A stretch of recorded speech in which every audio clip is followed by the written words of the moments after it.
those things that you're using also kind of become like, second nature. Like they talk a lot about how a lot of the spacecraft, that it's attached to the biological being, and they run it through the biology.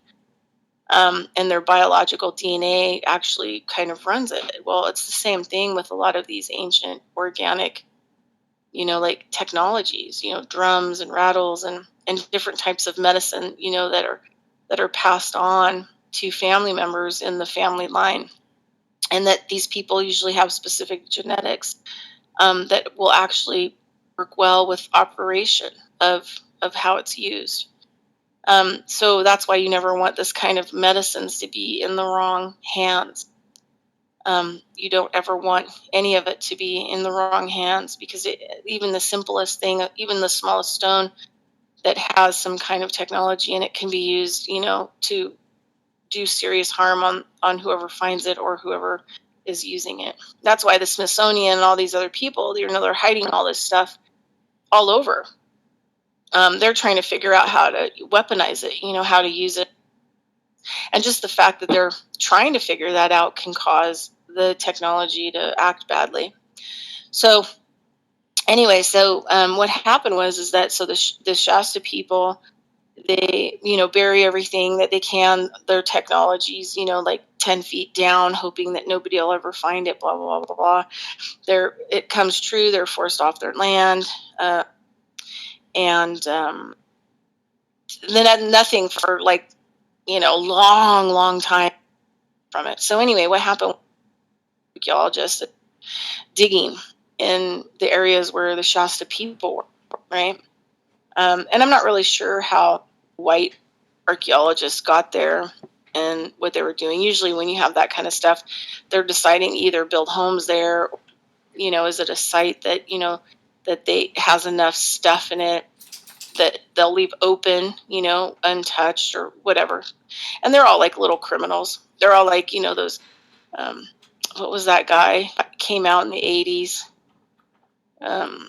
I'll think about his name in a minute, but he was an archaeologist, and he would go places and, be involved in stealing technology so that they could put it in the Indiana Jones. They could steal technology from ancient people and put it into museums, which is exactly what they do. And they have huge warehouses of the stuff that they don't even really know how things operate or work. And helping protect the public, kind of a deal. So anyway, they were there and they uncovered this. They were uncovering a whole bunch of really strange looking items. One of the things that they found was this stone, and it had all of these like holes in it, the kind of holes that were kind of deep. It had tons of holes around it, but it looked like, somebody had rubbed their thumb around in it. They were smooth, and they were smooth on the outside, and just the whole rock was smooth. And they had no idea what the heck it was. But, obviously they know that it was some kind of technology, because the normal person that would have come along it would have been like, well, that's a pretty weird stone, and just leave it there and walk off. Well, they wanted to know what it was, because it looked strange. Maybe it's technology, because we've seen this kind of stuff before all over the world that we've stolen and that we're, actively trying to figure out how to use. So they find like the last remaining person from the Shasta tribe from that period, that was, pure blood, whatever. And she was like, I think she was like in her 90s. And they start asking, they bring her there and they start asking about certain things, and they show her that stone. And they said, well, we found this. And they ask her. That's how they found out how they buried him, because she was a very young, and she remembers, her people burying everything into the ground deeply so people wouldn't find it. So when she saw it, she kind of was like, oh my, that's technology. So she basically tells them, well, that's the rain stone. And they're like, the rain stone? And she said, yeah. So the family that had that stone and passed it down controlled the weather in the area. And they were like, excuse me? It was used to control the weather in the area. And she said, yeah, they would put their, fingers in it because, they come from an old line, right? They come from a DNA code that actually has connected with the stone. Just like if you were, you could drive a UFO with biological material and put your hand on the dashboard and, it would know, the UFO would know wherever to go, right? Because it's kind of linked with you, it's embedded with you, you're embedded with it. And then you spend your life training with the person who's going to pass on how to use it. And so she basically says, well, I don't know how to use it, but how it was used was by the person who took it over from the family line who dealt with the weather in the area. And she said, basically, you could put your, fingers in it in different places and you can have more rain. You could put your fingers in different places like knobs, turning knobs by moving your thumbs and fingers into the smooth hole. And you could create more snow. And so, you start to realize like that, not that they controlled, like I don't really want to say that, but let's just say that ancient people, they benefited this world. They were the caretakers of this world. And they did everything that they could in a good way. So if they saw, like too much snow and rain coming, they may, so that it doesn't really destroy everything, doesn't destroy the riverbeds and destroy the land and do too much harm, the person who controlled the weather may get into that stone and tone it down, tone it down from having a massive drought, or tone it down, or maybe they do have a drought and maybe, turn the knobs, so to speak, by putting their fingers in these smooth holes and how the different holes work. And so, yeah, these guys stole the stone, just like they steal all the kind of technology. But I wanted to try to just explain to people that technology, ancient technology, is organic, it's biological, it's encoded usually in lines, and it's activated and used, for all kinds of different things. I really believe that crop circles are activation codes. Except for the issue is like who on planet Earth knows how to activate those codes anymore? And when the crop circles are being made, because a lot of them just remind me of altars. A lot of the the medicine wheel is a circle, right? It has, usually has 4 points on it, the main activation points of, the 4 directions. And I've done a lot of traditional medicine wheel building. And that's like a technology well. And, it helps to create a spot that, is like a long-term acupuncture needle. Same idea of the modern, water wheel that Marshall Jack created. But he was using crystals and stuff like that as well, with community coming out.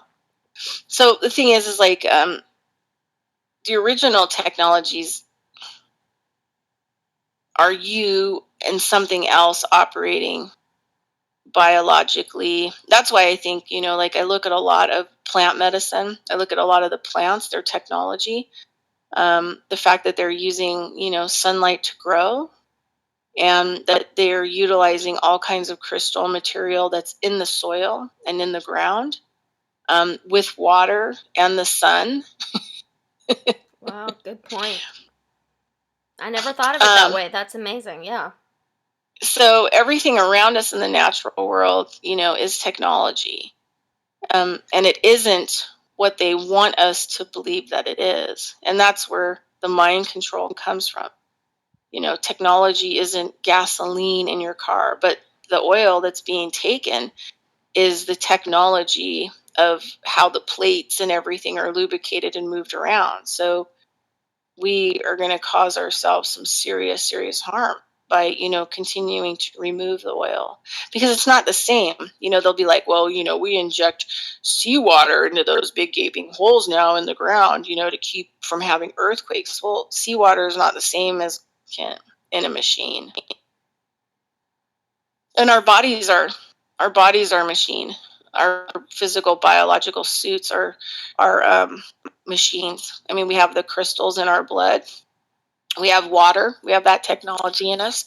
We also respond really well to sunlight. If we don't get enough sunlight, we do not respond well. We die. We get sick and die.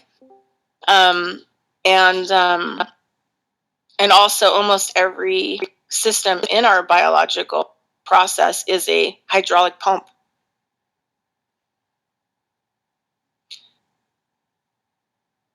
I mean, our spine is like the most important hydraulic. That's why the spine needs to be straight and all the points need to be opened so that it can move back and forth, pumping the cerebral fluid to pressurize the brain, because the brain has to be perfectly pressurized. Otherwise, you get sick, you get disease, and you can't think. You start to go blind, you can't hear. The brain gets a lot of inflammatory disease, and then the brain can't communicate with the rest of the body because it's not pressurized properly. So you can't have whole brain thinking if you've had head injuries or you've had some stuff happen to your spine. It's pretty hard to be that unified, acupuncture point and that piece of technology. But our medicine system is so off. Even the alternative, they have no idea what's going on. They have zero idea what's going on. And I've been attacked for my belief systems in healthcare.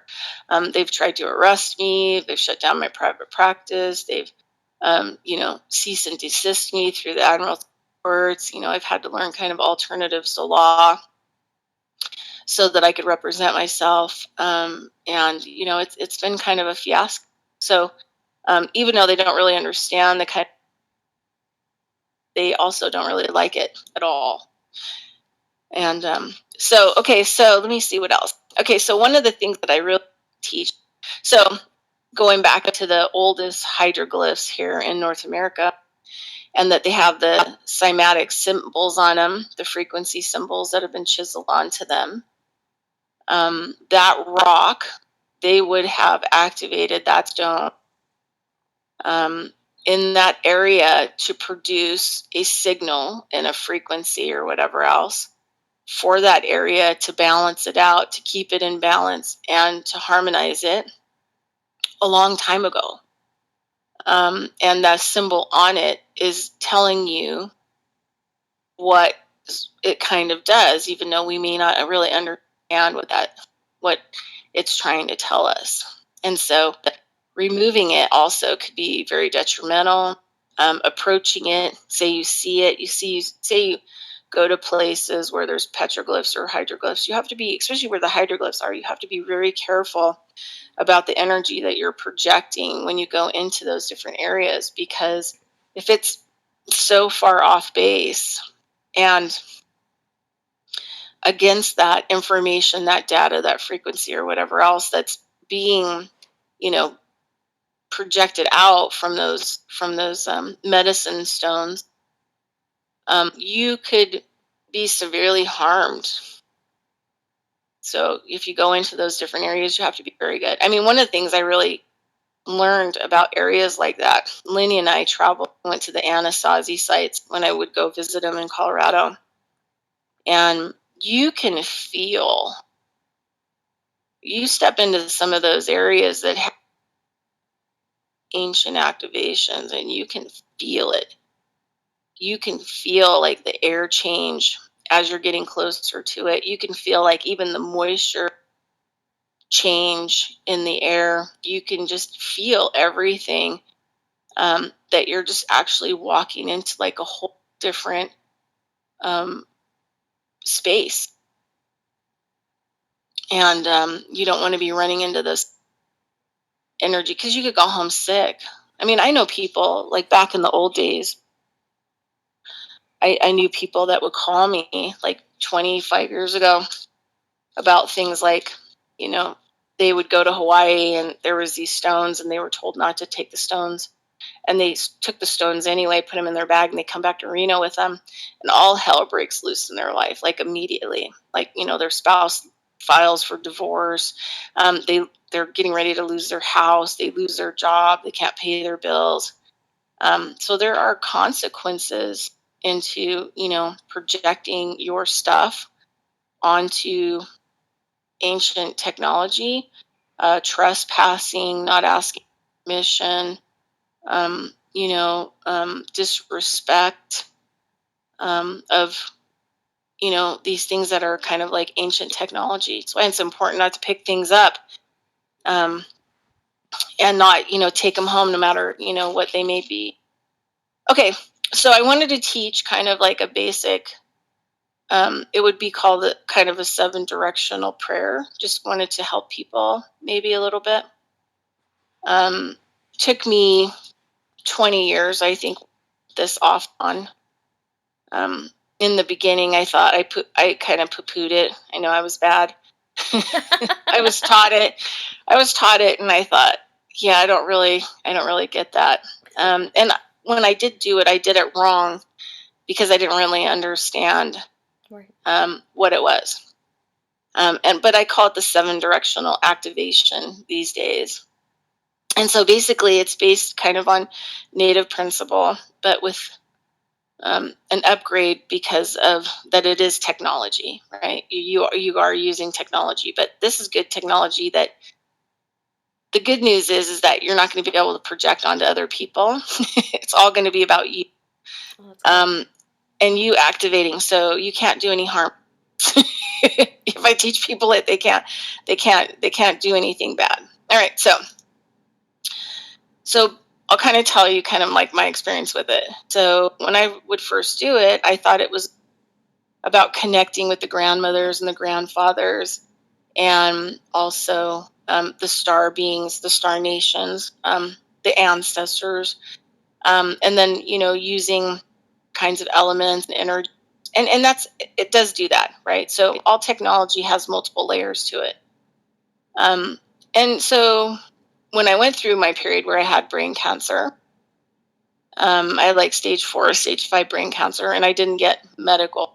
I used diet, and I worked with some really brilliant people who helped me along the way to cure my brain cancer. And then I used a lot of shamanism. I went back to a lot of my teachings and my what I was trained to do, and also what I had learned over the course of my life. And so there's a point where we're technology, we're multiple layers, and diet will work so far. Positive thinking will work so far. But there's a point where we have to start generating power and energy in order to get over that threshold of death. Because the reason why we're dying is because we have nothing running. We have no generators running our biological systems anymore, right? So the whole the energy body is depleted, and it's like saran wrap, and it's starting to suffocate you to death. So I tell people, you're not dying from a disease, biological suit to run.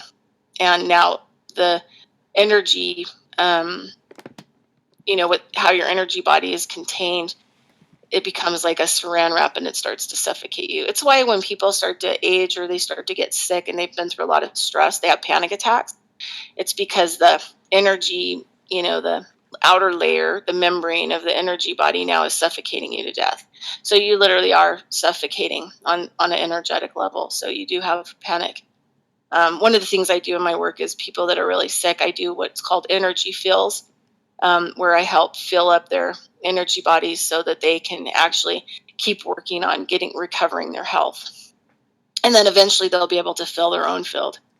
And then they'll have, covered health. But so I went back to doing a lot of my shaman work. So one of the things I started doing was a 7-directional prayer, because I needed to contact the grandmothers and grandfathers and the spirit, the directions and all of that. And then after 20 years, I had like this incredible experience that made me realize, like, there's multiple levels to these technologies, right? Even these prayer technologies, there's multiple levels. And what I discovered was that I was a tornado of energy. But I had to connect all the dots up to create the rotation. So basically, and you can just do it really a simple thing. So usually what I'll do is I'll start with, I always start with the north. I don't know why. It's just my direction that I start with. And you always want to move in a clockwise way because you're creating. If you need to uncreate something that you've done, you want to go in a counterclockwise way. So, for example, I have kind of a weird thing that I'll do sometimes, especially if I've created something that I don't really want.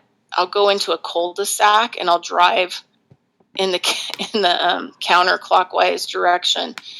And think about the whole process of what I did, how I got there. And then as I'm going counterclockwise in my car in the cul-de-sac, and going through the whole memory and all the pieces and components and then bringing it to the now, I can actually uncreate it. So I know that's kind of a weird thing, but that's kind of like something I use sometimes. And I'm sure that the people that see me driving around constantly in a circle around their cul-de-sac probably think I'm just like a total nut job, which is all right. I'm okay with being a nut job in this world. Okay, so first I'll start with the direction, and I'll just, you can do whatever you want, but what I do is I send my energy out to the north. And sometimes I'll say, hello, grandmothers and grandfather, spirit, earth, I'm here. And, I'm,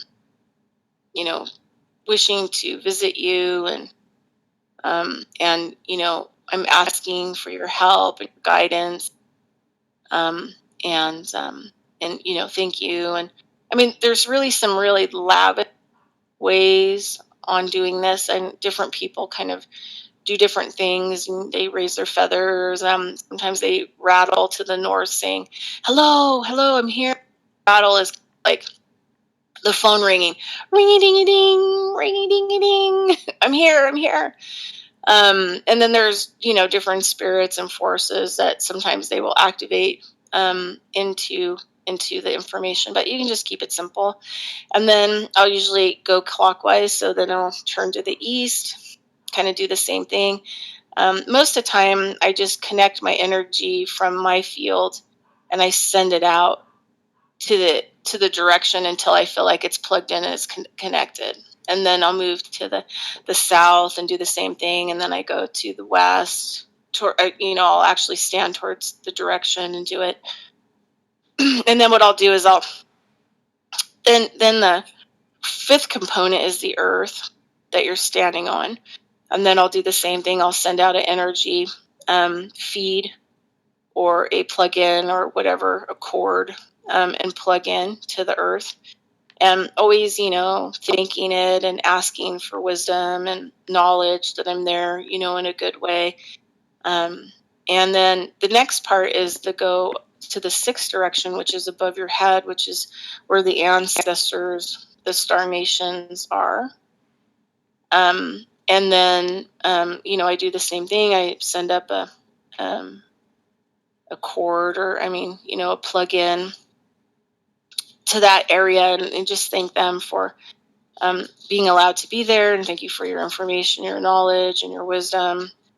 And you just kind of do it. Sometimes I'm more elaborate, sometimes I'm less elaborate. It just depends on what's going on with me, where I'm at in that moment. If I'm in a really good space where I'm safe and I'm out in nature and it's quiet, I may do like a major elaborate thing. I may draw a circle around. I may create like a temporary medicine wheel.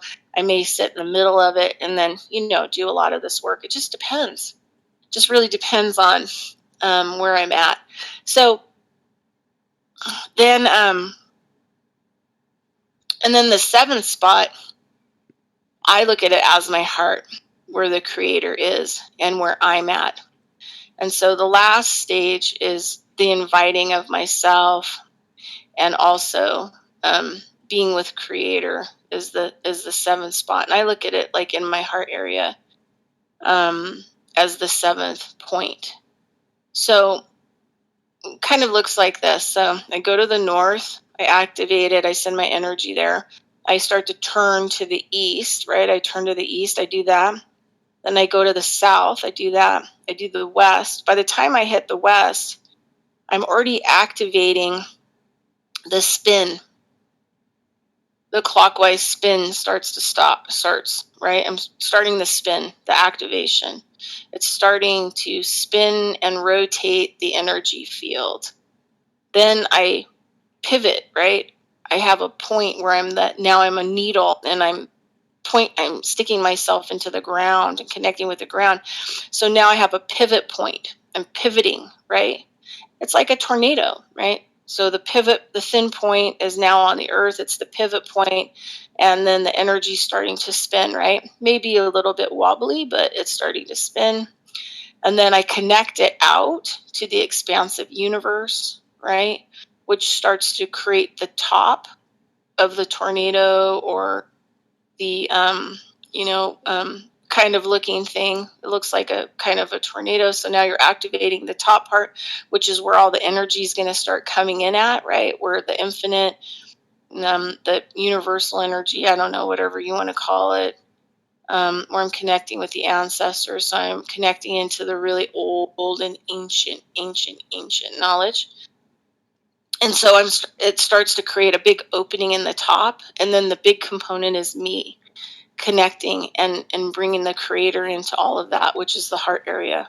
So once I connect with that 7 point and I open it up, I'm a giant tornado of energy pivoting on the earth in a clockwise spin. And that's what happened.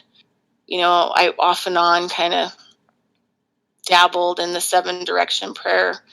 And there was this moment when I was healing my brain cancer where I really authentically really worked with it. I really needed some information because I was struggling with trying to get well.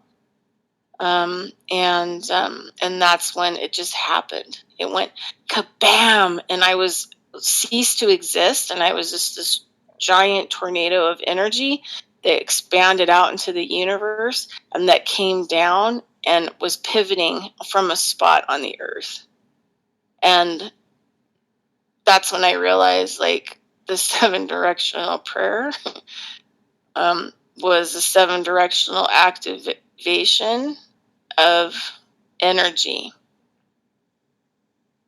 And Albert Einstein says that, that if we saw ourselves in this world in the way that we really are, we would all be tornadoes of energies and particles. There would be no solid matter. And so in that moment, there were so many things that collided. And so, I think sometimes, when we get stuck, we need to activate, the technology that we have, and activate it with everything around us, all my relations, so that we're participating, energetically, and we're also being able to pull in the information that we need. I think that the 7 directional activation can be used as a very powerful thing. And, we should always do it in a non-trespassing way. It's not all about me. I'm activating this energy so that I can learn how to work more and more with creation, the original creation that was established, and to be a steward and to be a student, and a practitioner. And so, it's more about not getting what I need, or me. This is work that you do for the benefit of all.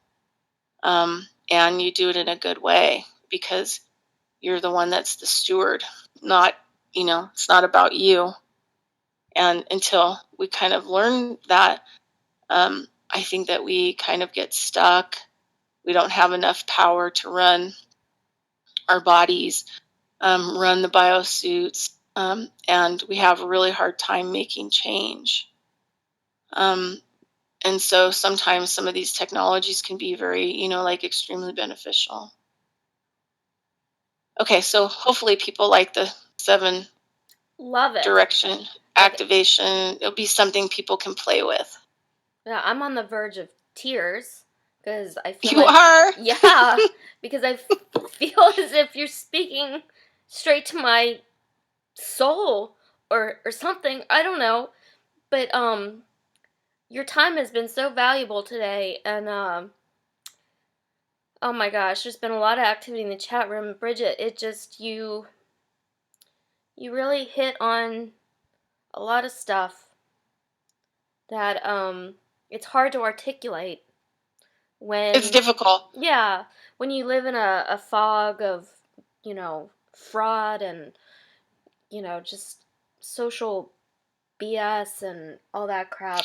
Well, but you believe what you believe because they've taught you that that's what you should believe. Yeah. And usually it's the direct opposite. So whatever your belief system is, the truth is going to be the opposite. Well, I did have one question, and we've already agreed that we're just gonna broadcast this show on the new way. We're gonna let the clock run out and continue to record since this has been fascinating and everyone in the Ornery Clubhouse is highly engaged. Um, what if you don't know your genetic code, Bridgette? What if you don't know, but you feel like something was dropped? What does a person do? I mean, I don't understand what dropped means. like, okay, I think, and I don't mean to steer this towards Americans that are from people that have hopped across the pond, but what was going on politically and war-wise, there's so many people that just don't know their heritage, and because of fear of persecution, fear of oppression, of what they just escaped, hopping onto the vessel or ship and crossing the sea with a promise of a new land. I'm not going to put one toe out of order or whatever, but and so there becomes this hush hush, like, don't rock the cradle. We don't want a repeat of what we just escaped for the future of our lineage.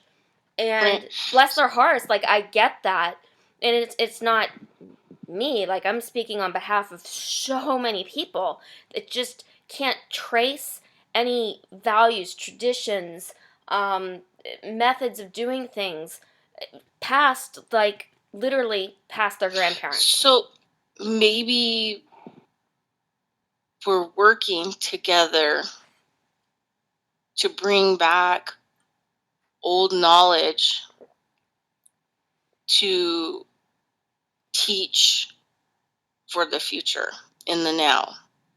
And maybe a lot of where we came from, I mean, look at ancestry.com is a total lie. So we know that. I mean, there are people, they tested it. They sent 2 twins in who have identical DNA, and they didn't tell them that they were twins, and they came back with 2 totally genetic profile. So I would rather know from, like, within. So anything that we may utilize, which is left brain reptilian, that I need to know, is not really that valuable of a tool. It's not a good tool to use the reptilian brain for. The good thing to use the reptilian brain for is to build a technique on using a 7-directional prayer activation, right? To be able to use it, because it's really good at, reptilian brain is really good at technical things. It's really good at doing. It's really good at language. It's really good at, physically handling things and focusing. But we have to start reaching towards, and there's this killer video that, I've been working with the brain for a really long time and getting people to be able to activate their brains in a whole brain function. And people think because, they're an artist that they're right brain. They're not. Art is technical, right? The right brain doesn't do anything. It doesn't produce anything. It doesn't draw anything. It likes to just sit and in an energy field where it's open, in a place where it's symbolic. There's symbolic language. So there's sound like water or trees rustling. It's the part of us that if we want to know where God is, that's where it's at. And we're so far removed from it. And so sometimes we have to lay down the thinking, because I mean, even other people in the past have called thinking stinking thinking, to try to, like, find our way. And we have to start moving towards, right brain function. So the thing is that I've taken things that I've learned and I've had to change them and adapt them, that they make sense to me and how I can utilize them for the benefit of all. So I try to teach people those kinds of things where they can, like, grasp them in a way that even if they don't have those certain types of genetics, that I keep working it like a box, putting pieces together for people so that they can actually get it, where it actually, clicks. And also, clicks for me. So I've adapted a lot of kind of my work so that I've learned in order to, and my, one of my native teachers told me that she was one of the most powerful people I've ever met on this planet. And she said, you'll take what I teach you and you will run with it. You will make it better. You will make it bigger. And so she was really tough on me about my emotional projections, Mm-hmm. and my self-centeredness and my entitledness, and a lot of these left brain programming, and being able to utilize the left brain for actually what I should, instead of letting it run the show. So there's this really great video, if nobody's ever seen it, that I usually send people when I first start working with them about how their brain works. And it's a woman named Jill Taylor Bolt, and she did a TED.com. You can go to TED.com. You could look her up, Jill Taylor Bolt, or you can look up the video, which is called A Stroke of Insight.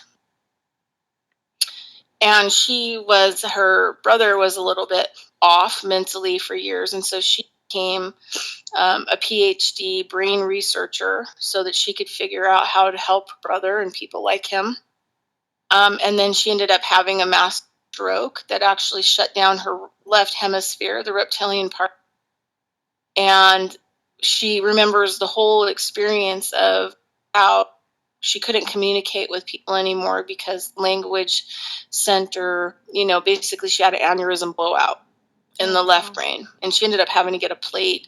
She survived it. And the whole 14 minutes is describing how she learned what the right hemisphere really does. Wow. And that how we need to move more towards the right hemisphere, basically, as a species. And it is like the most, profound thing that I could tell people about how the brain functions and how it works. And it's from a PhD researcher. So I totally highly recommend that people watch that video so that they can kind of understand, that you have to be, in this world, you have to be alpha, right? Alpha, omega. Okay, well, you have an alpha brainwave pattern, right? So in order to be omega, which is all, you have to be in an alpha, omega, alpha, omega, right? Alpha, omega. So that means that you have to be in an alpha brainwave pattern. So alpha brainwave pattern is both sides of your brain working together in a unified pattern, right? They're working together, simulated together, unified together, which means that, we just have to step a little more to the right brain. We don't want to crush or kill the reptilian left side. It has a lot of things in order to operate in this world. That's amazing. But we need, you know what came up yesterday when we were listening to it's debatable whether it's a duo drama radio show versus an actual interview with Tesla from 1899. But one of the things that Gary, really that came back with him from listening to it was that one eye is science and the other one is, I think, poetry.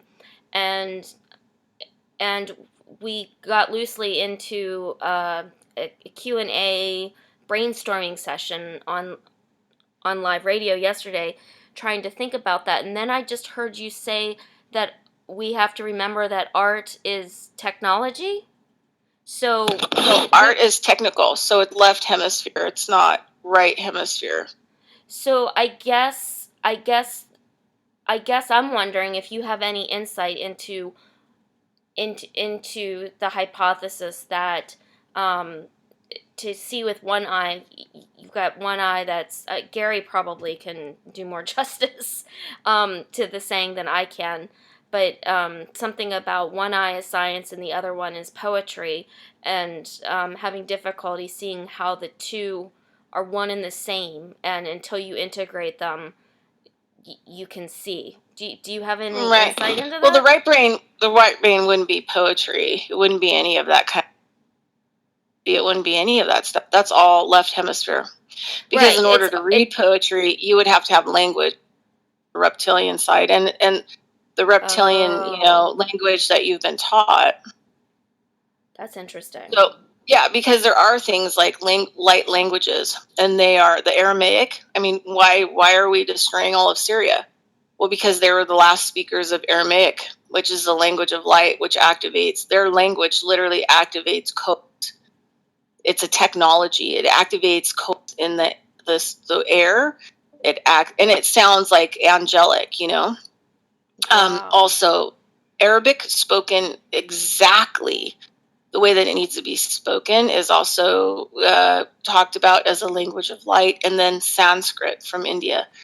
So, when you hear a lot of the Sanskrit chanting, I like to listen to the really old school stuff that I can find on YouTube, because those people actually speak that language. I don't really like I do like Krishna Das, but I don't like a lot of the newer age people who are doing a lot of the Sanskrit chanting.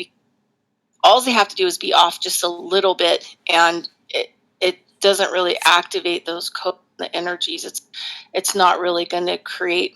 And I hate to use the word light, language of light, but we have like such situations that